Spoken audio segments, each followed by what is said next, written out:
Welcome to the Burnout to Lit Up podcast. I'm your host, Erica Del Pozo, occupational therapist, Miami girl, and founder and CEO of Joy Energy Time, where it's our mission to build a better healthcare industry by ending healthcare provider burnout. In these episodes, we'll discuss topics like stress management, personal and occupational well-being, energy, lifestyle, and more.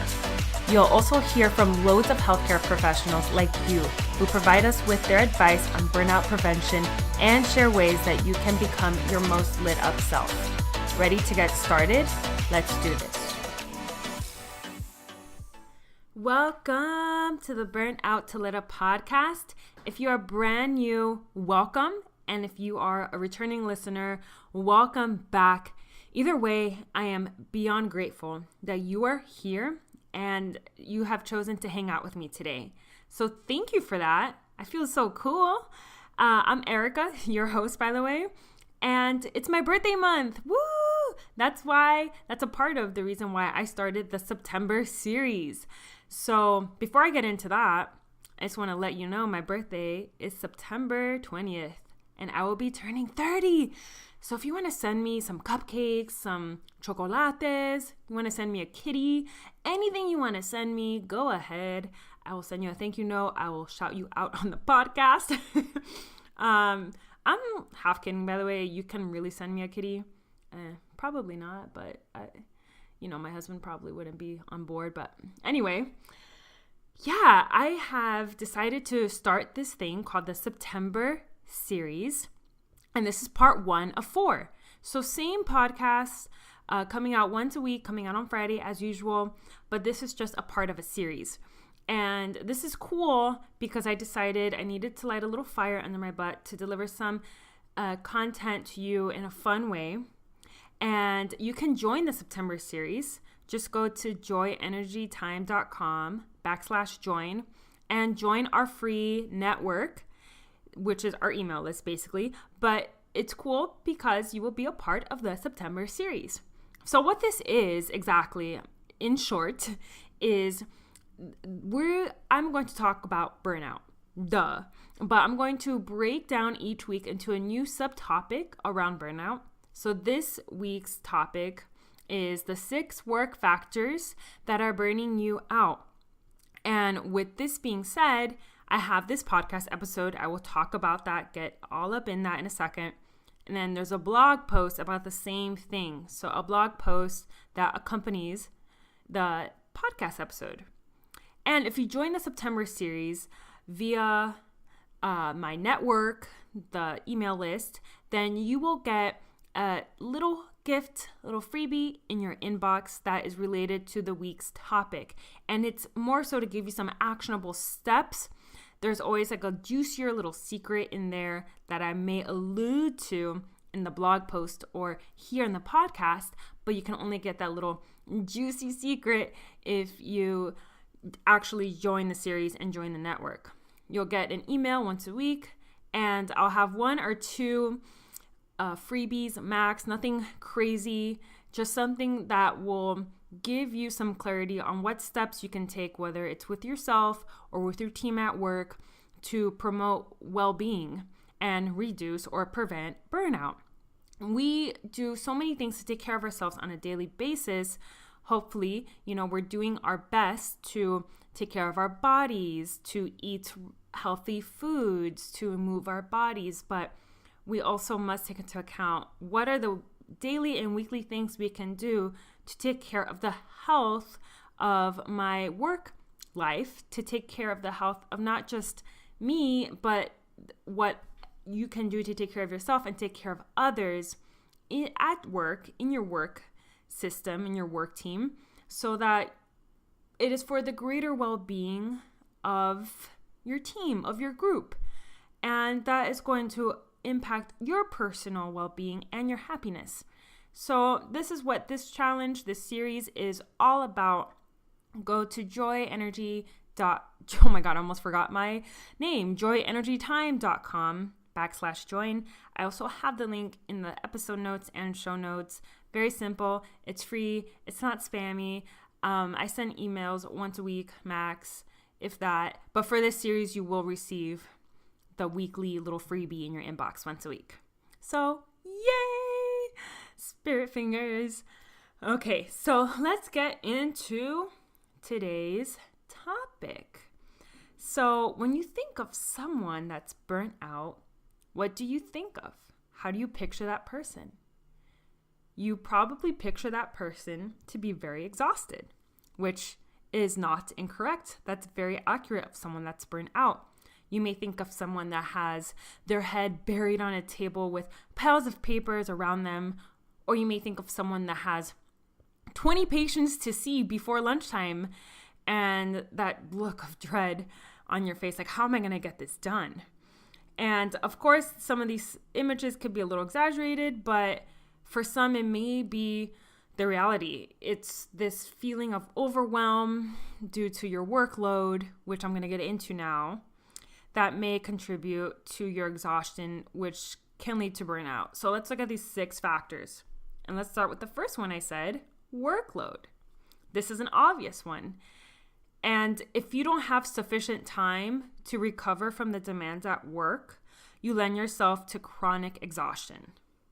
Living in 2018, we know that work is no longer distinct from non-work hours, meaning that it's very easy to observe how work can spill into your life, just kind of like leaking in there. Like you spill coffee all over yourself and it gets everywhere and it leaks into every part of your car. I don't know. Something like that. It's the same thing. Work can leak and spill into non-work hours, and that is impacting your recovery time. It's taking away from your recovery time, and you feel this sense of telepressure, meaning that you are willing to work on your free time to keep up with your job demands, or you feel compelled, you feel obligated to be responsive to work at night when they email you, or during the weekend, or on vacation. You feel this urgency and this necessity to be responsive, maybe out of fear that they'll find someone else that responds quicker, or I feel like I might lose my job or my position if I'm not this responsive, which is very legitimate. And the workforce is becoming that competitive. So I can definitely attest to, both of my hands are raised to receiving emails from work on vacation and responding. So it's so hard. It's a sticky web, easier said than done, especially looking back. It's like, okay, you have to learn how to set boundaries, especially for non-life or death situations where your work can survive without you while you're on vacation type of thing. So it's sticky, but knowing that workload can contribute to burnout is a huge deal. Long working hours and spillover of work to non-work hours may seriously interfere with your ability to self-regulate and to recover. Also, if you're not able to psychologically detach from work, if you're thinking about work, if you're working on work during your non-work hours, and or you have anxiety around work, that can impact your sleep. So you're not getting the quality, restful sleep you need. And your replenishment time, your recovery time is suffering. So that can negatively impact your mental and physical health.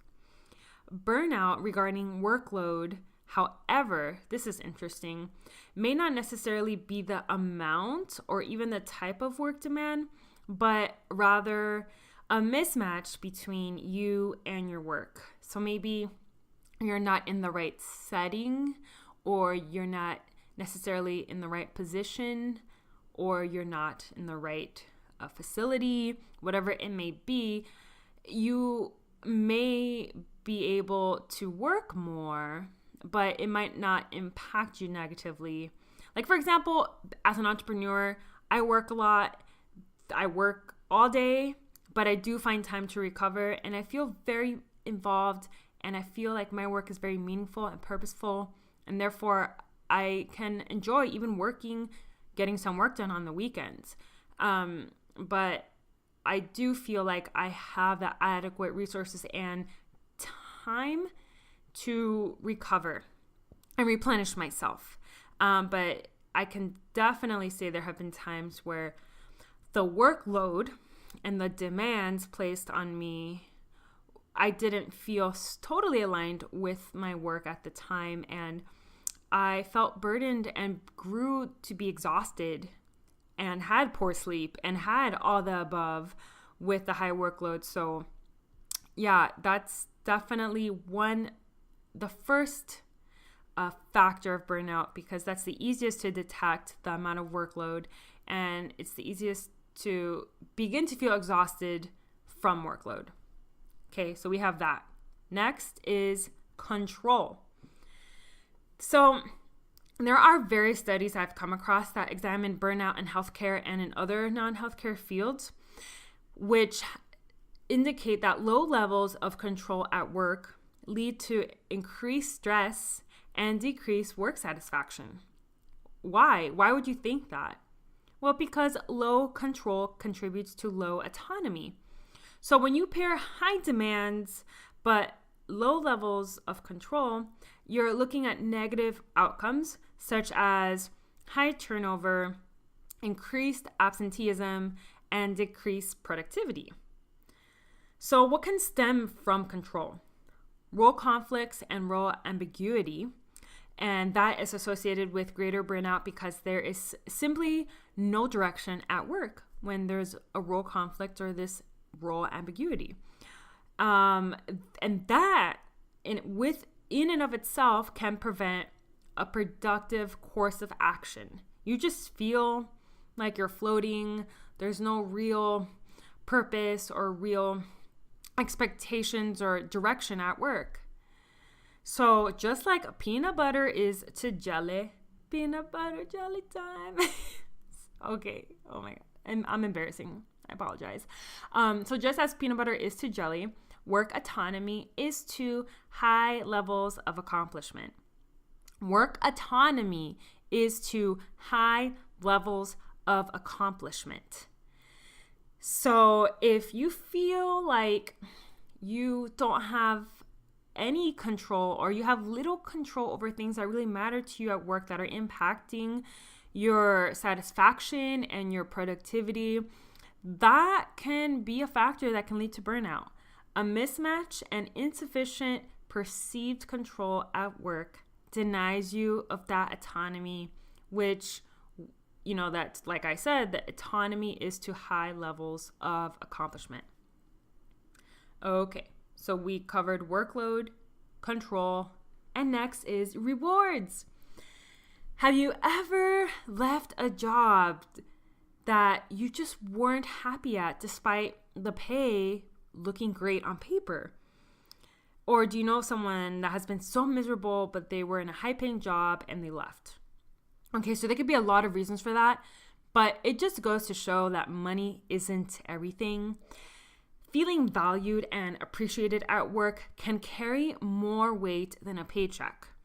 We think of financial rewards as the only type of reward worth caring about at work. And that's something that is important, is obvious, but there's different types of rewards at work that we should be aware of.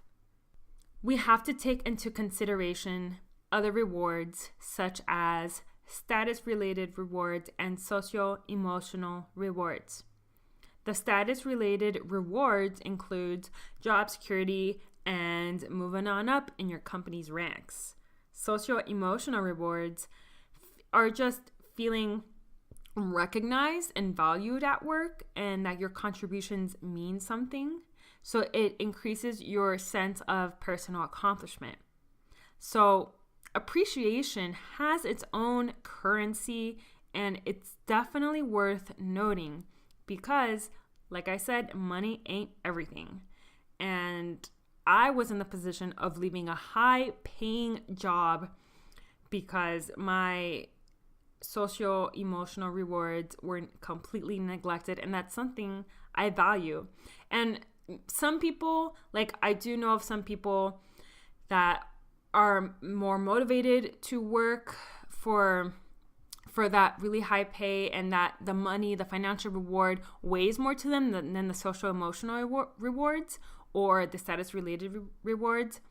But for some others, I feel like it's pretty equal. Like you want the financial rewards, but on that same note, you also want to receive to the same degree social emotional rewards because we want to feel good at work.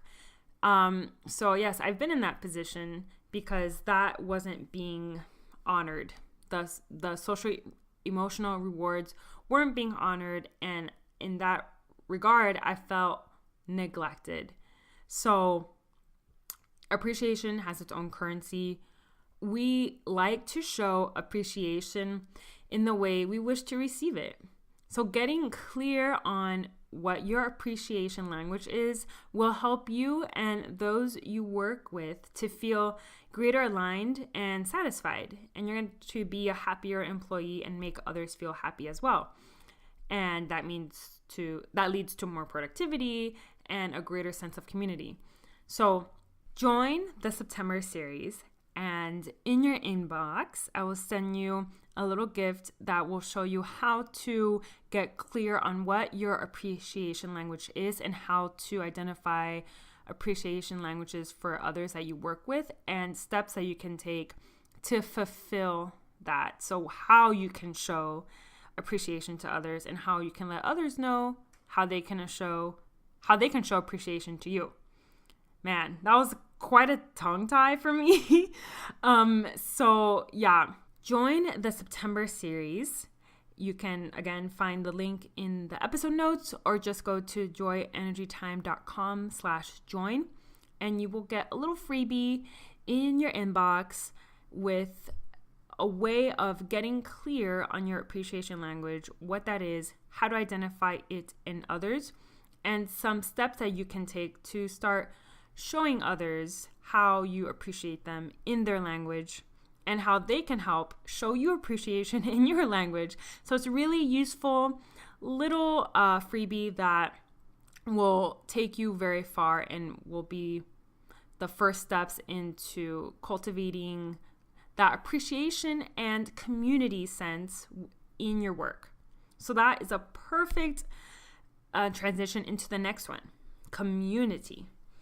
A lively, responsive, positive community and this sense of unity at work is viewed as incompatible with burnout. What do you know about that? Because having a broken, unsupportive work community can lead to burnout because guess what? Burnout is contagious and is a social phenomenon. So having a broken, unsupportive work community can not just lead to burnout, but can lead to a whole slew of things and can ultimately lead down a very dark and tragic road. So there have been stories, and I recently read a story, so sad to see these stories emerge, of people in healthcare or in other industries for that matter, but this particular story was a nurse that recently committed suicide that stemmed from being bullied and harassed at work. It's really sad to read these things and know that work needs to be done for communities to come together and heal. Community holds an esteemed place in the burnout equation because burnout, like I said, is thought to be more of a social phenomenon. So if someone's burnt out, or if someone's being treated unfairly, or anything to that degree, it's contagious, and that attitude and those feelings can spread and can become toxic. Lack of supervisor support in a community is associated with exhaustion, and the lack of coworker support is associated with a decreased sense of accomplishment. So you feel isolated and alone, and that the whole point of community is to feel that togetherness and to be a part of something greater, to help each other. Along with finding your appreciation language at work, the freebie that you will receive once you've joined the September series also gives you the biggest tip, the biggest factor that buffers against exhaustion at work. And you get to learn what buffers against exhaustion at work, and also learn my favorite tip on how you, no matter what position you're in, you are a leader, so you can learn how to build community at work. So a few tips to really start the conversation and lead your team in a positive direction. I'm excited to be sharing these really practical tips and these secrets and these strategies on how you can implement appreciation and community at work in the freebies. So check it out. Okay, so let's go on to fairness. Now, fairness is going to be quick because it overlaps largely with community and reward to some degree. In community, distribution of rewards, recognition, etc. should be done fairly. Fairness is about respect and showing consideration for one another.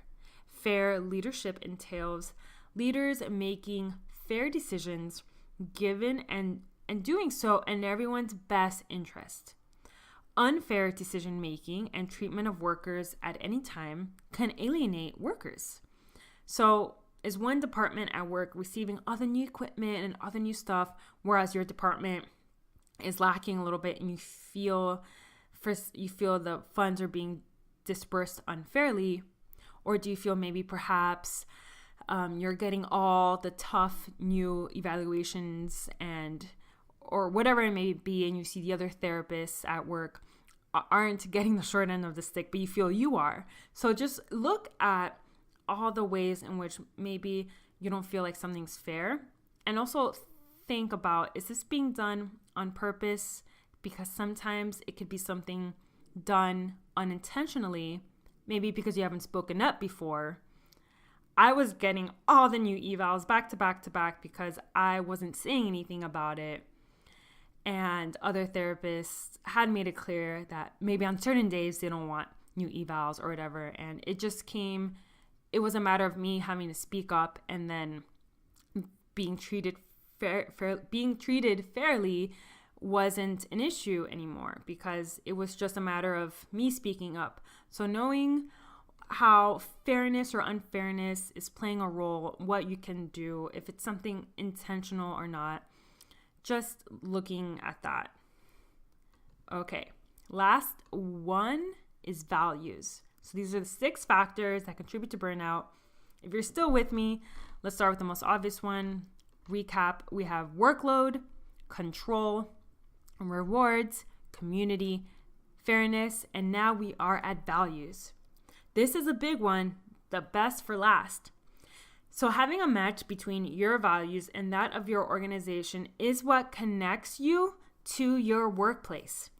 With that being said, if you are working somewhere and their values and your values do not align, then that creates a disconnect, because that is the umbilical cord that connects you to your work.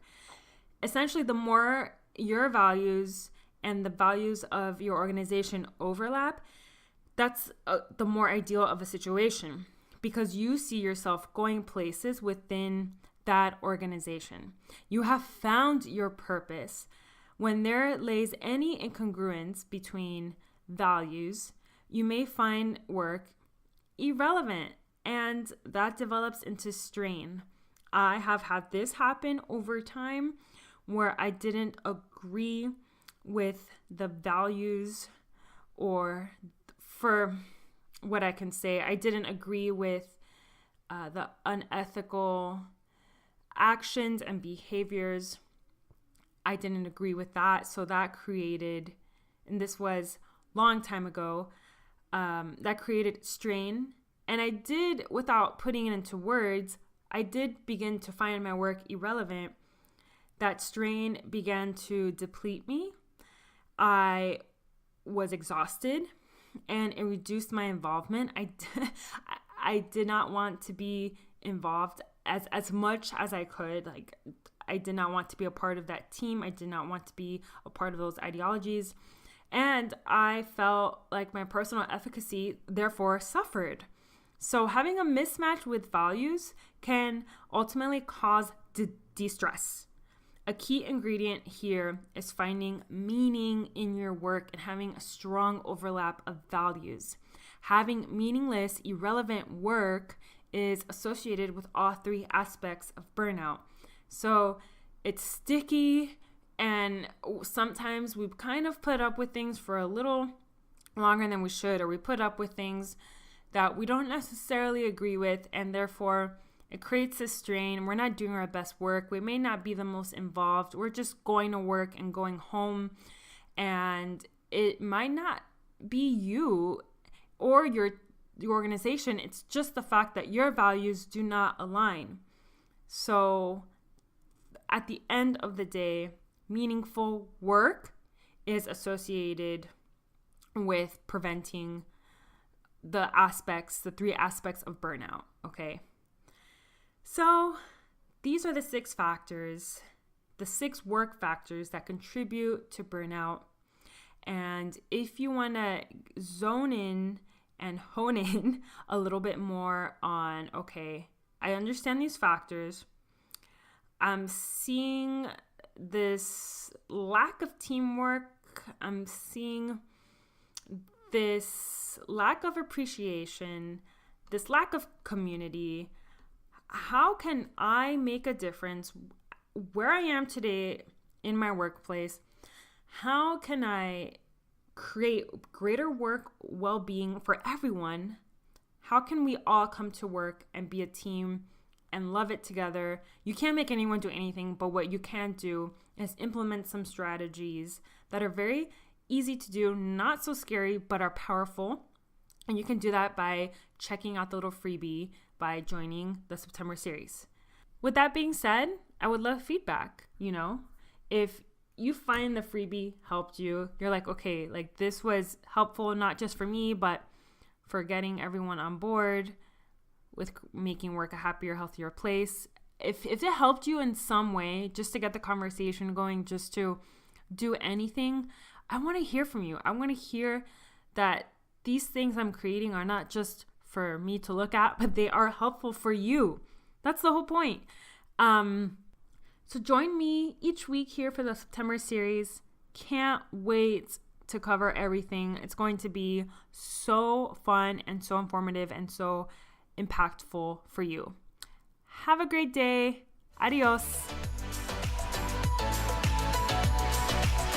Thanks so much for listening.